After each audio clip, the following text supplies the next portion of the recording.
Hi, this is Mrs. Rowe again, and I'm going to be kind of going through part two. Now that you have a basic portfolio set up, here's how you're going to add some pages.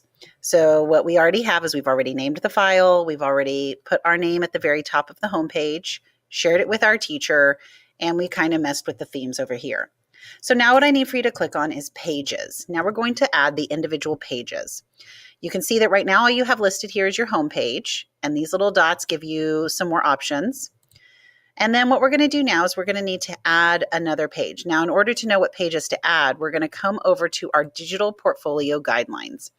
Now, it says here that we need to have something that will address our personal aspects. Now, you can see there are multiple categories. You don't necessarily have to have the page titled exactly that.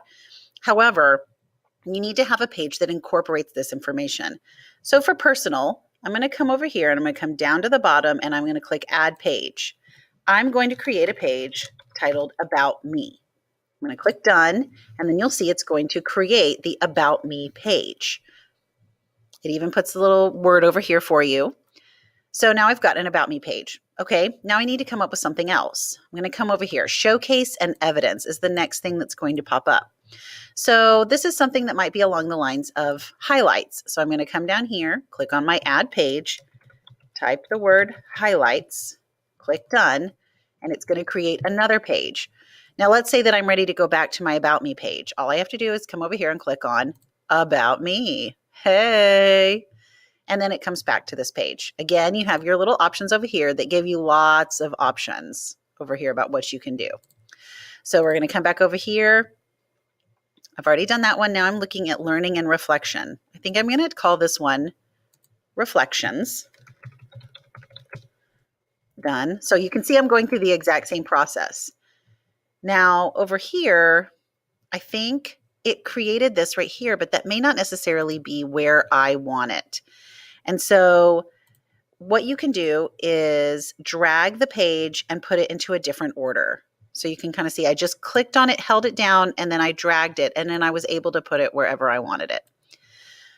So I'm going to come back over here. The next thing that I'm going to have is education. This is just kind of my basic information about my actual education. I'm going to click Add Page, type Education, be done. Creates a new page. And for the last one, I need something for references. This is a great place to host recommendation letters or videos. And so I'm going to type recommendations. Also type references. Actually, now that I think about it, references might be a better word there. I'm going to click on these little dots and I'm going to come down to rename page. I'm going to call it references. Just hit enter and now I'm done. So now you can see up here, you've got all these different options. Now say you want to preview the page and see kind of how it's looking. You can click on this eyeball right here and it's going to show you what your page will look like in live. You can toggle between what will it look like on a phone. So then you're thinking, oh crud, that may not necessarily be the way I want that to look. And you can kind of see your different options. When you're ready to go back from preview and you want to edit again, click the X and it will take you back. Now you can see originally it wrote the word recommendations here instead of references. So all I have to do is go in and change that. And that's basically how you're going to set up the different pages on your Google site.